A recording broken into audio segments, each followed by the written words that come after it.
In early 2022, when I launched my first podcast called Realized Soul, I had the joy of sitting down with a beloved friend, an extraordinary soul whose presence is pure light.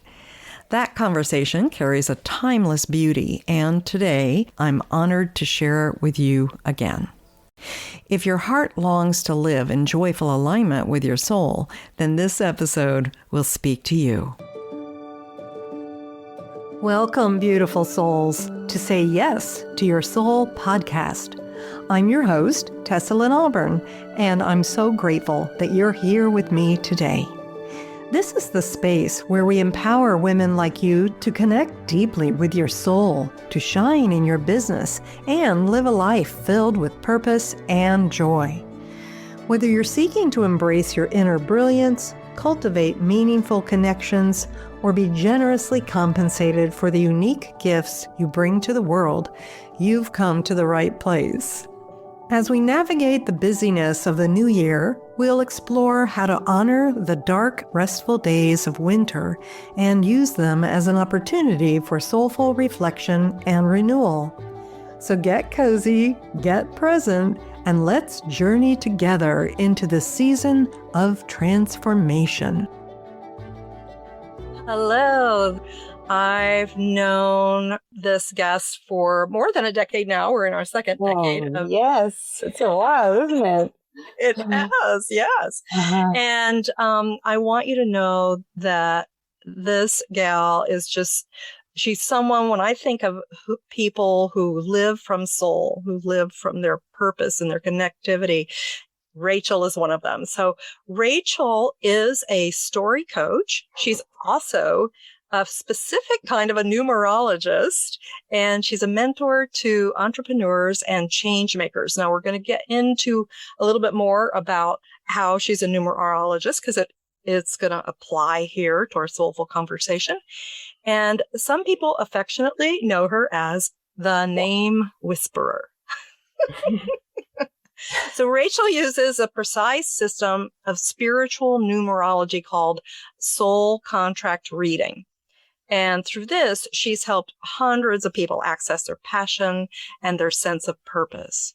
She's drawn on years of training in somatic interactive therapy, holodynamic inquiry, movement therapy, and meditation. And she's also led retreats, which is one of the ways that I originally know her from. She's led retreats and workshops around the world. Her great love is to help women find their voice so they can fully embody and express their essence. And as co-founder of the Peaceful Woman Corp and creator of the Quantum Woman Entrepreneur Program, Rachel knows the true transformative power of the retreat experience. So Rachel Flower, welcome to the show. Hi, it's so good to be with you, Tessa. I love it. I love it too. It's so wonderful. Every time we get a chance to quote unquote play in our field, it's always fun. It's always enlightening. And I have a feeling a lot of my listeners are going to really love what you have to share today. I hope so. Let's see. Let's see. So I'd love to begin with the key question here that gets things rolling into that soulful conversation, which is, what is realized soul to you? What does it mean to you, Rachel?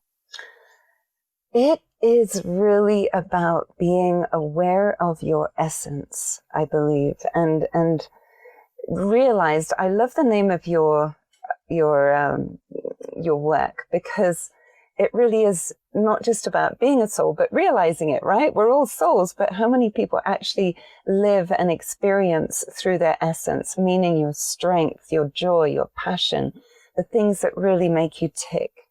And that comes out as expression through the way that you communicate, the way you move, the way you do life. So it's really soul in action, I suppose. I love that. That's amazing. Or soulfulness in action. I love that you said at the beginning of this conversation, you said we're having a soulful conversation. And that's an aspect to realize soul. how do we communicate? How do we engage with other people and realize their souls by seeing them and bringing out their essence? I think it's a two-way thing or a many-way thing. So yeah, it's about that osmosis of really living and breathing our essence and accessing that. And I know that that's your great passion, Tessa. That's why you do what you do. That's right. And, this piece that you just mentioned around the interaction, the interactivity, it's like none of us is meant to just sort of be in a bubble with our soul, right? And our purpose. There is a flow of energy. And I'm so happy you mentioned that. Yeah. Yeah. So like, I think for my listeners, they're going to be like, well, what does that mean? What am I supposed to do? Sounds nice, but what do you do about it? Yeah, right. Yeah. I'll have some of that. Well, I know that you have been on a really big soul journey yourself. Yeah. And, you at one point mentioned to me, for you, it felt like it was a quest. Yeah. So can you just like give a brief sense of what that quest entailed for you? Maybe some of the struggles, some of the challenges, and what happened when you overcame them? Yes, absolutely. I realized, when I was talking with you before, it was lovely to revisit some of those early turning points in my life, and I remembered even as a little kid, I would have these flashes of something beyond the physical. I was always very curious. I was brought up with, a physics father and an English teacher mother, and so I was curious about the world and how things worked. And I remember feeling that there was something else, something outside, some presence. And I know as I got into my teens, I started reading books like Siddhartha and Richard Bach, Illusions, and Zen and the Art of Motorcycle Maintenance, and Carlos Castaneda. I was super curious about what that thing was that I sensed as a kid, something beyond this three-dimensional world. And then I know when I went off to Hong Kong in my early 20s, I started doing a lot of meditation, and I joined meditation groups. And I also, in that process, confronted a lot of what I didn't like in myself. I realized, in fact, that was also what was driving me. I think deep inside, as a teenager and as I was moving into my teens, I felt this kind of pointlessness about so much of what life seemed to entail, the things that we study, the things that we do in school. Like, what the heck does it mean? Why are we doing this? And I even in my university years, these bouts of depression where it was like, it didn't seem to add up, and I didn't know why, and I couldn't get my finger on it. So I went on this quest of really understanding the nature of soul. I wouldn't have called it that at the time. I think I was just trying to figure myself out. Why do I feel this pain inside? Why do I feel like there's something wrong, but I don't know what it is? And so I studied Vipassana. I went to India lots of times and studied meditation there. I even almost became sort of tantamount to a nun. I lived a celibate life for 12 years, and I was walking around in white saris and teaching and learning meditation, all in the name of, what is this? Who am I really? What is this ache inside of me that somehow wasn't being eased? I could temporarily, I know I love nature, and I was always outside in nature. And I think that was part of my solace. Growing up, I was outdoors so much of the time, even in the horrible English weather. And I was just loved. That was part of my soulfulness, I guess. I would communicate with trees and animals and the land. And I just needed that space. And I guess still now I'm living here in Tahoe, with trees all around me and mountains. But this quest just kept going on, and I started studying, deeper forms of meditation and movement and somatics and core energetics and NLP and all these modalities that I'm like, who am I? What am I? So it kind of went on, and in the process, I would learn all these things and start to use them for myself, but then also it would spill off into the work that I would do with clients. I was always wanting to then turn around and use the tools that I had to help other people, because that was my passion. So it's really been a lifelong quest. You know, I'm almost 60 now. And it just doesn't stop. It's just this beautiful quest. Only it doesn't feel now like this great big gap, which it did earlier. It feels like I'm just refining and deepening. And there's a deeper calm inside of me, because I feel all that work and all that searching gave me a lot of gifts along the way, and beautiful people and so much wisdom. There's some incredible people out there on the planet. And I have many, many teachers along the way who've guided me, and I stand on their shoulders today with everything that I do, and I'm very, very grateful. So yeah, it's been a very long journey, and it continues, I think, until my last breath, and then it'll continue in some other form, I guess. Yes, I feel that similarly on many points that you've mentioned. And one of the things as you were talking that just really grabbed me is because I feel like this is something that shows up in my clients. You know, I think that's the reason that they're like, yes, I finally want to work with you. I want to do something about this. Yeah. It's the ache, right? Yes. It's the yearning. Yes. Yeah. Yes. And they don't initially understand how to get the space that they need. Yeah. Yeah. Right. Like to connect with it and to begin to understand. And not everybody can go around and join a meditation convent and do all these things, right? Like people are needing to connect with their soul now in real time. Yes. And so you mentioned one thing for yourself, which is connecting with nature. So let me ask you, what other kinds of guidance could you give to my listeners that might help them to connect with and to listen to their souls? Well, I'm a great believer in the body being a portal for our deeper awareness. I mean, there's a reason we have these beautiful bodies that we can work with, you know, that it's a two-way street. You know, we communicate with our bodies, but our bodies communicate with us. And this is part of my fascination with somatic work. And that is that, you know, when you're afraid, you feel it in your body, right? Yes. When you're full of joy, you feel it. When you love, there's a heart space that opens. When you're scared, your hackles rise. When you're angry, your jaw clenches, you know, your breath changes. And so that's part for me of that feedback loop. You know, this body gives me information and I can check in with it. And so in somatic work, we're looking at how do we connect with this primary consciousness as opposed to the secondary consciousness. With secondary consciousness would be mind and thinking and all of that conscious sort of stuff that goes on in our heads all the time. But then we've got the deeper nonverbal. We've got the physical sensation, and we've got our emotion. And if we can tap into that more and more, and there are little ways through the day that you can do that as well.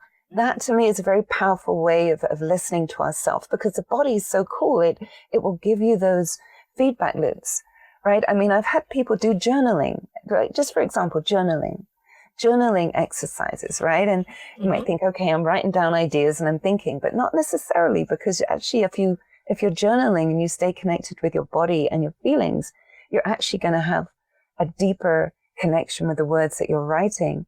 But afterwards, I remember one exercise when I was doing a Zoom meeting and I had some people do 2 minutes of journaling just to kind of touch base with themselves.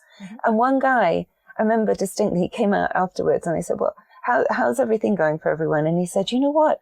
I just realized I'm anxious.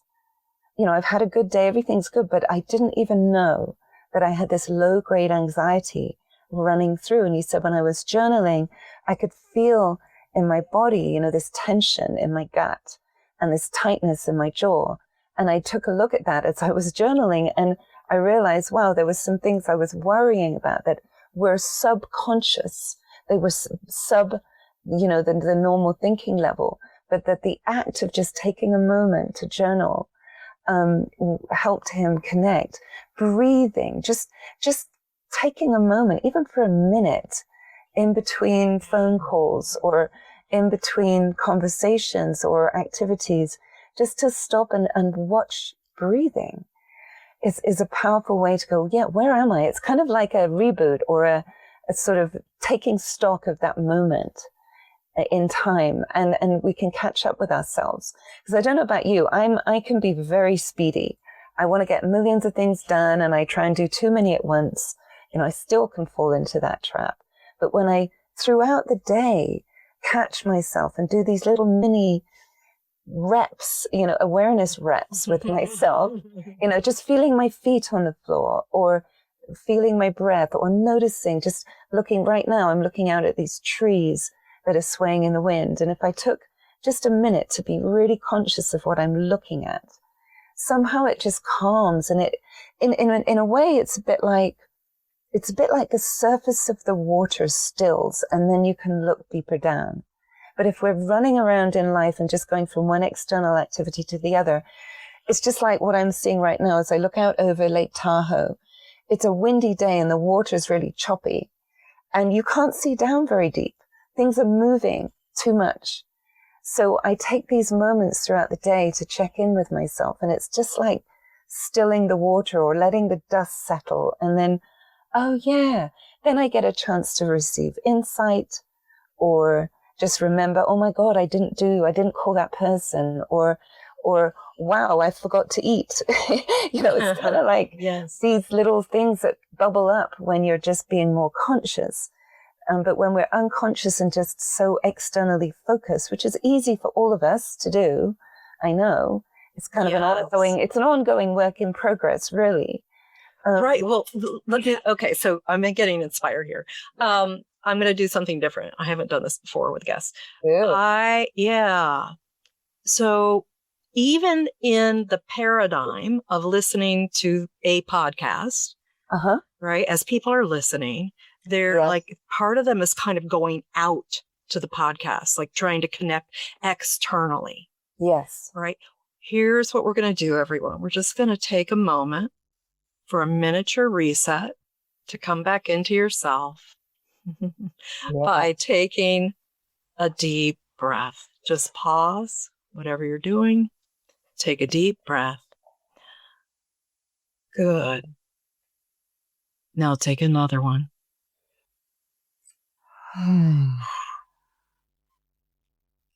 Very good. All right, we're still here for you. We haven't gone anywhere. We're not abandoning you. We're going to keep talking. And I'd love to just ask Rachel, like, what did you notice just in those breaths? What's one thing you noticed, Rachel? I noticed the carriage of my head. And I noticed that when I am efforting, when I am in the process of trying to get an external result, my neck goes a little forward and my chin juts out, which takes me out of alignment.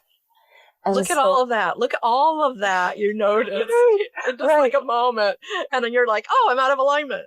It's very subtle. It's very subtle. And so it's kind of like, yeah, let me relax back into this conversation. I don't have to get to a destination. I don't have to do anything. And let me be more receptive. So it's a good reset in this moment.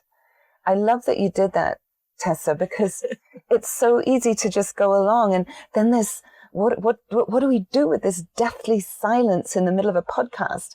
I wonder how many people went reaching for emails or thinking about, oh my goodness, I need to go do this thing, It's so right. And of course, there were probably some listeners. This would all be normal, folks. I want you to get this. Like if you, in that breath, you're like, oh my gosh, I got to get 20 things done. I totally forgot about this and the other. Right. And now your mind is like thinking that through. It's okay. Yeah. It's all okay. And you may have noticed you're like, I don't like the quiet. Or what's happening? This is not normal. And it might have bothered you or didn't feel comfortable. Yeah. Or it might have been really cool. Like you could have any experience, but the experience is yours. And there's information there for us. One thing I do as well, Tessa, I have this really little notebook that I carry around with me. And it's, you know how I call it the shopping list effect. You know, when things are actually written down, then you can sort of let them go in a way. I've written it down, I know, and then you're not freaking out. Go, you know, eggplant, eggplant, eggplant. It's in the book, right? I don't have to keep thinking about it. And so I have it's a small book. It's only probably, I don't know, 5 inches by 3, and it fits in my pocket. Mm-hmm. And so I've got it with me to jot those things down, or those insights or those ideas. And that's because I've got a very busy mind. You know, I do business branding with people. I help them think of ideas and names for businesses. I know I do numerology, and we're talking about, you know, names, people's names as well in numerology, but I get so many ideas. Oh, that would be a good name for a business. That's a good tagline. So instead of sort of like letting it run around in my head, I'll just quickly write it down, you know, and then it's out. It's done. And then I can come back to it. I love it. I love that you carry around a little notepad for that specific purpose. And there's actually been scientific studies on the phenomenon of the shopping list, where if people wrote down the items and then they'd say lost the list or they couldn't access it again, most of the time they remembered like 90% of what they'd written. Yes, exactly. Right? So there's also something that happens inside us when we make that written connection. Yes. Yes, definitely. And you've got voice memos as well. You know, sometimes, like, let's say you don't have a book with you or something, or you don't like writing things down. I've got probably, I think, about 300 voice memos now on my phone, where just little things come to me, little ideas, or even song tunes. Sometimes an idea for like a melody will come, and I'll just quickly record it, and then it's done. So, yes. Well, you're preaching to the choir here on that one. Right. I have so many audio files where I've had ideas for chants and this, that, and the other. Yes, and certainly any kind of app that feels good to you, right? As an individual, that's the one you want to keep using them, or have a couple at your disposal. Yeah. That's super cool. Thank you for getting us into that fun stuff. And also, so the different aspects of just taking that moment to jot something down. Service in a number of different ways. It gets it out of the constant running, the chatter in the background of our mind. It also just supports us, and we're a little more connected to the information. We're a little more settled, what I call settled or self-regulated. Oh, settled. I love that word. Yeah, that's like I was saying earlier, you know, letting it settle, let the dust settle.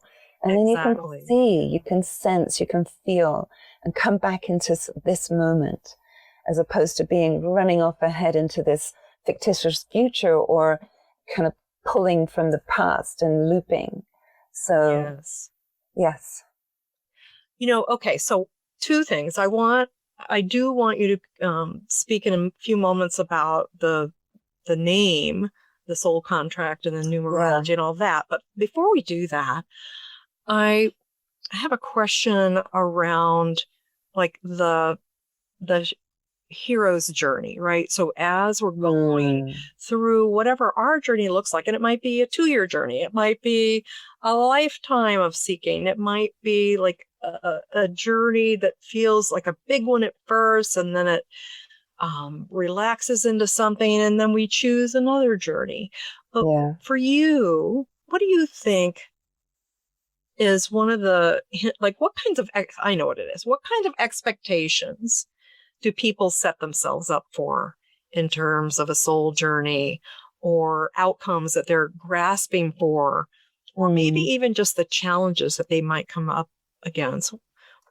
Any of that, what's coming alive in you right now that you want to speak to? I think of this thing of, I'm looking at my own journey, and I've studied the hero's journey so much, partly because of story coaching, right? Helping people to find their story or stories, because we have many stories that we can use in different ways to grow from, right? But I feel that to come to the original part, you know, of your question, you know, what do people expect? Sometimes we can expect too much too quickly, and then we can fall short and then beat ourselves up.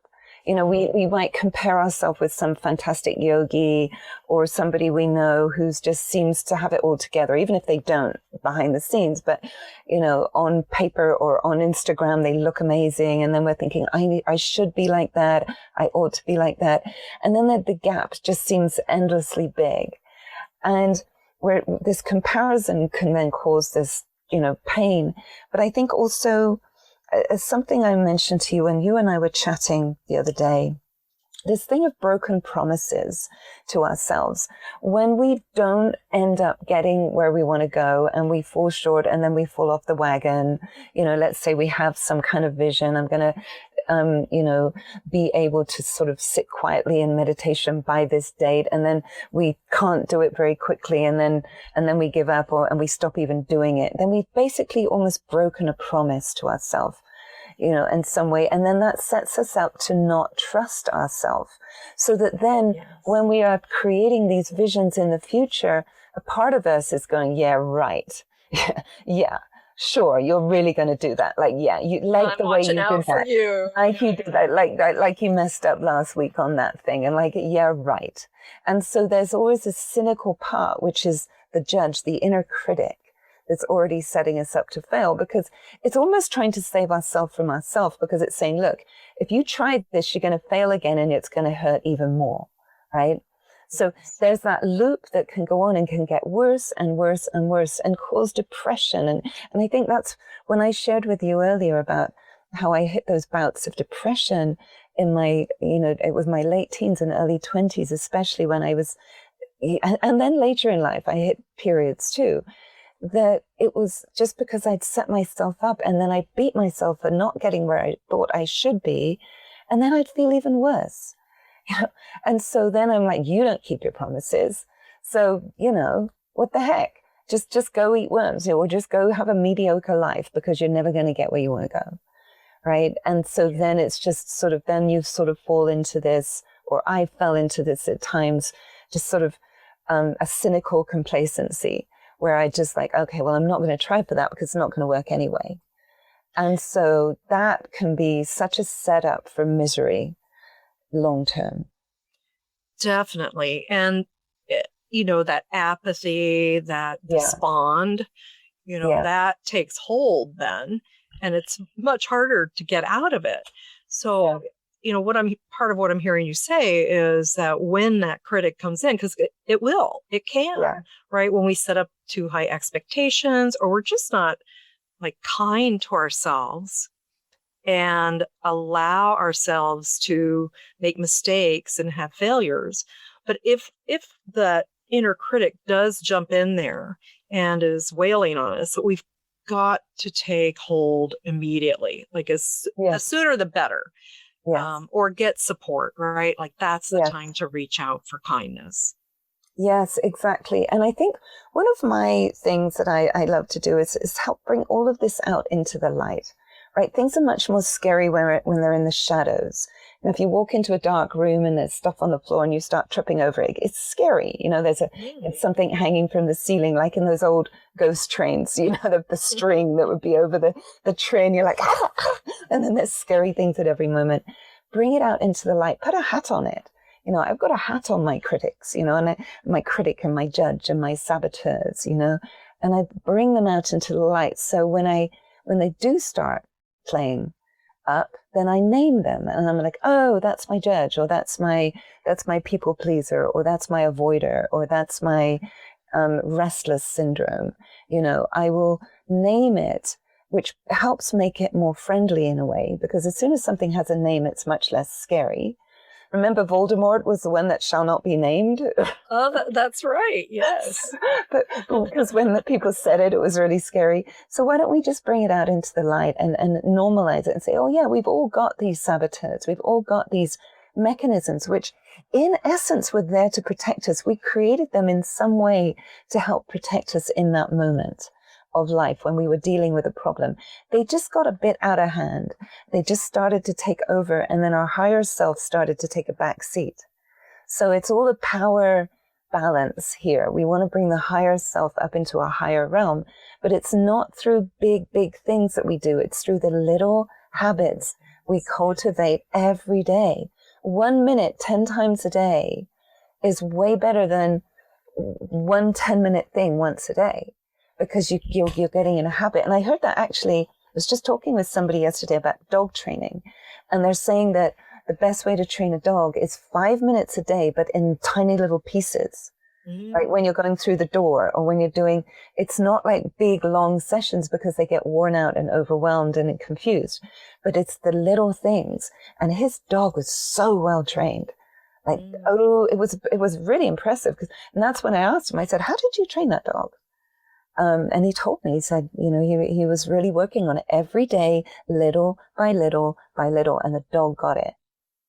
Yes. And not that we're dogs, but our brains respond similarly, and the overwhelm can happen in a similar fashion for us, right? When we're trying, like I've worked with people in, say, like big group coaching programs, and they're like, I'm going to save all my homework for the weekend, and I'm going to try and good luck with that. Yeah, exactly.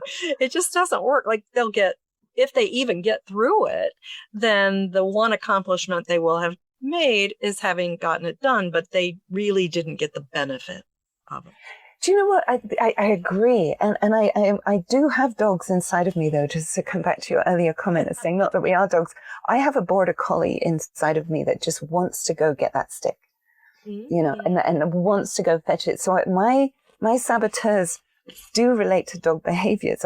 Because I love dogs. I don't happen to have one. I love them. And I learn from them. You've got your aggressive little chihuahuas that sort of growl at everything. And then you've got your border collies that want to go fetch things. And you've got your big tough things that, those, the Jack Russells that don't want to let go of things when they're holding them. I love looking at things through the lens of metaphor. So for me, that's also a fun way of making almost a game of this inner journey, that we can name it, create metaphors and bring it to life. And then we can engage with those metaphors in creative ways. So, yeah. That's fantastic. I love that you just shared that with my audience. Yes. And so just to be clear, though, we don't all have to have dogs as our metaphor. We can make it whatever we want to. You can have birds or trees or even cartoon characters or, absolutely. The rocket ship. It doesn't matter. Yeah.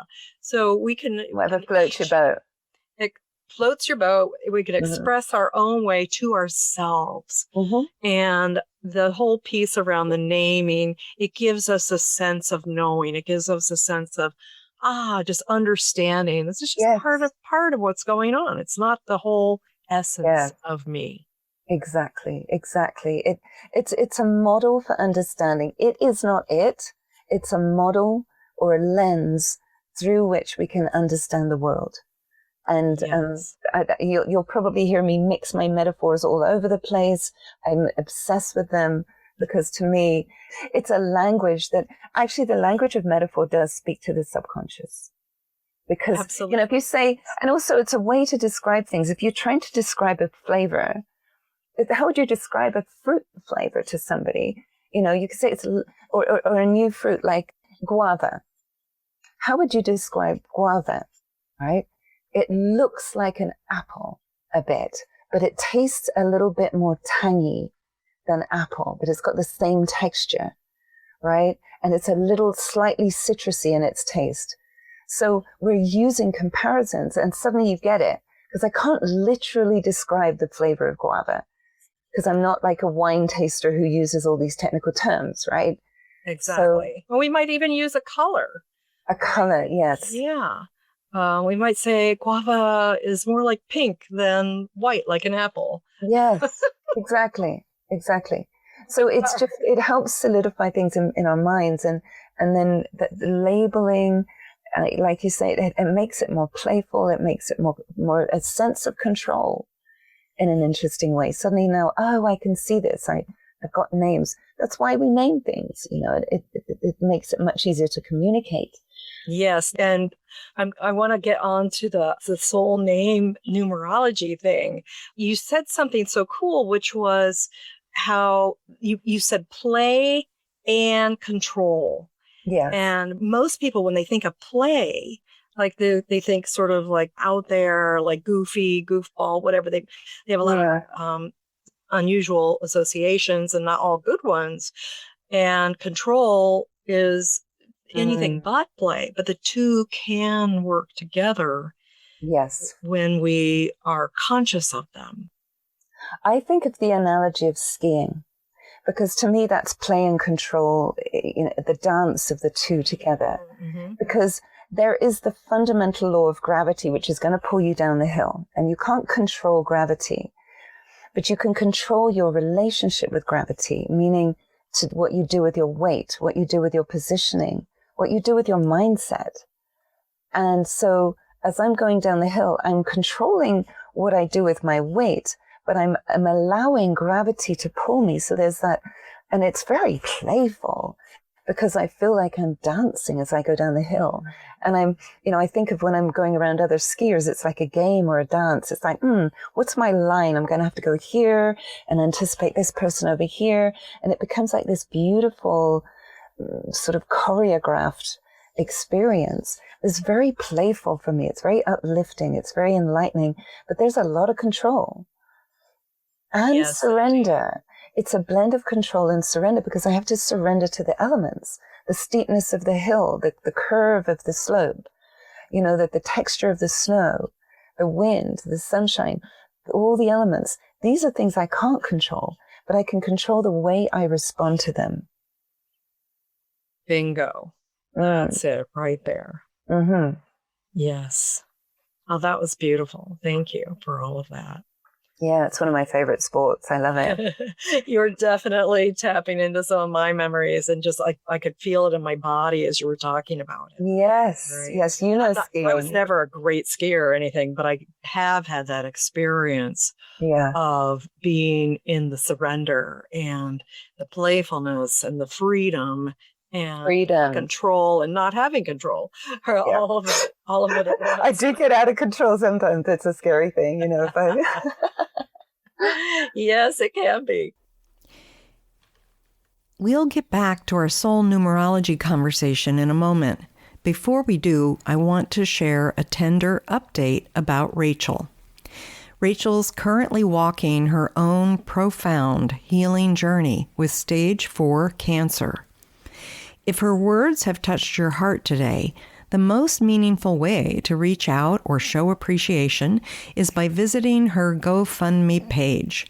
There you can read her very inspirational updates, and if you feel called, make a contribution to support her journey. You'll find the link in the show notes. Let's go ahead and take a moment to surround Rachel with love. Thank you. And here we go, back to our conversation.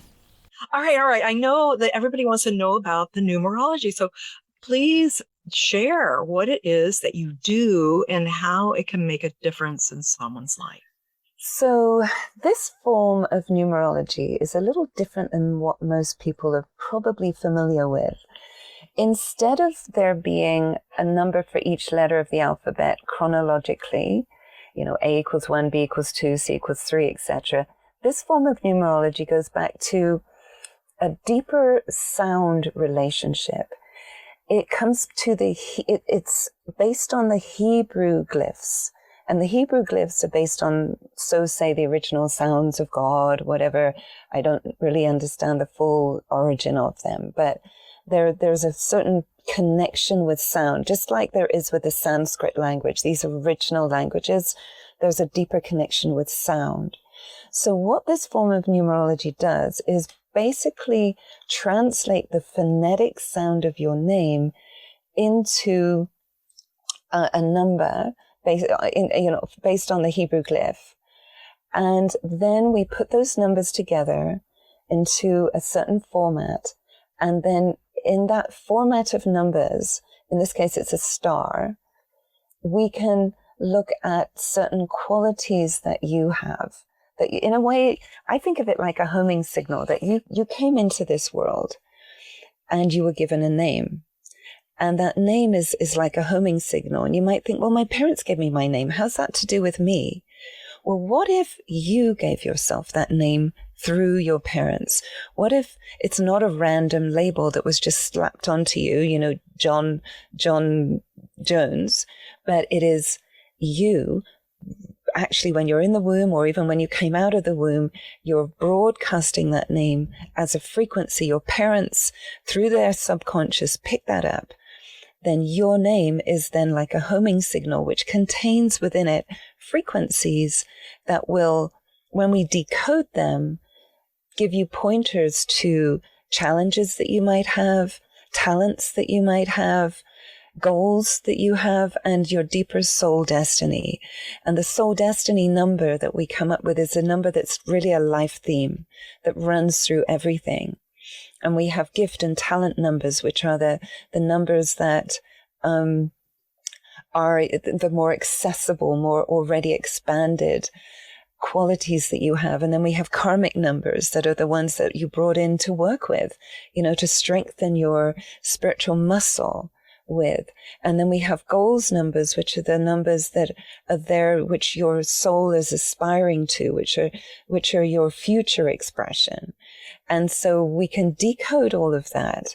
And when I work with people, what we're doing is it's like a dance we're doing together. It's like a transmission that comes through, because I'm reading the numbers, but I'm also relating to that person's field, because it's not just like a cookie cutter, 3 equals this.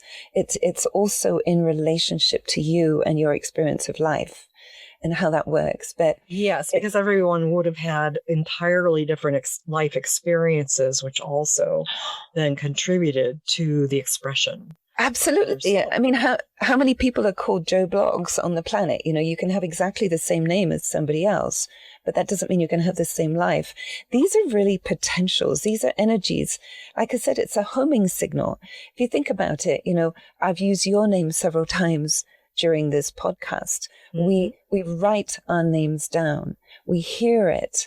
It's in our psyche unconsciously throughout the day, and it acts as a feedback loop. Now, it can be a very unconscious feedback loop, or it can be a conscious feedback loop where we're actually learning or growing using those frequencies consciously. So when I'm working with people, especially with the challenge numbers, we're looking at how can we use them as gifts? How can we help them grow that spiritual muscle? And actually, because I work with a lot of entrepreneurs, what I found is that the challenge or the karmic numbers, when they work with them, become the very gift that they get to give their clients, you know, because they've worked through it. Like they've known it. They've explored it from all angles. They've been through it. They've been in the trenches, and then they come out and they're like, I can help you. You don't have to fall into so many holes as I did. And so it becomes something, and I see it again and again with clients, that the numbers that were their very challenges are the numbers that become the theme of their business, you know, whether it's empowerment or creativity or stillness or, you know, leadership or whatever it might be. We're exploring that together. It's so powerful. It's so enriching to begin to listen to those feedback loops and get the information and then put them into action. It's very satisfying. Beautiful. Rachel, I am so thrilled that you were here today, and I even learned more about you today, even though I know you very, very well. It's amazing.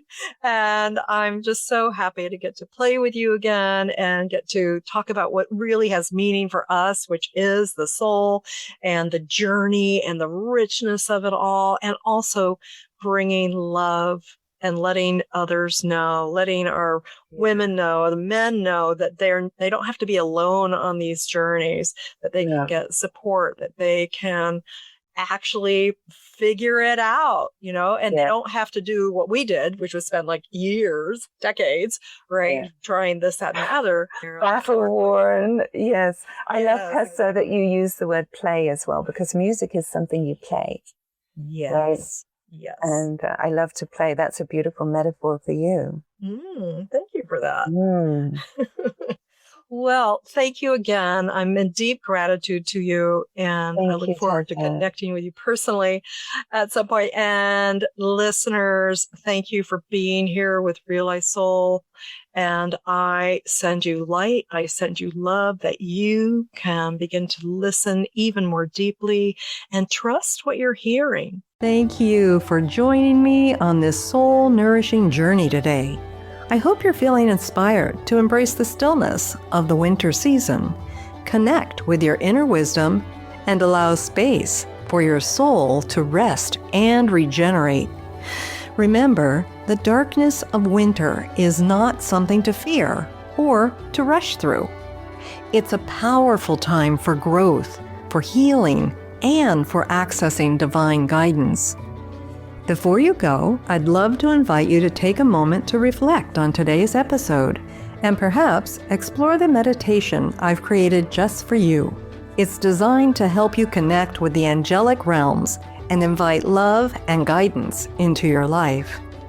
You can find it at sayyestoyoursoulpodcast.com/multiverse meditation, and I'll also link it in the show notes for you.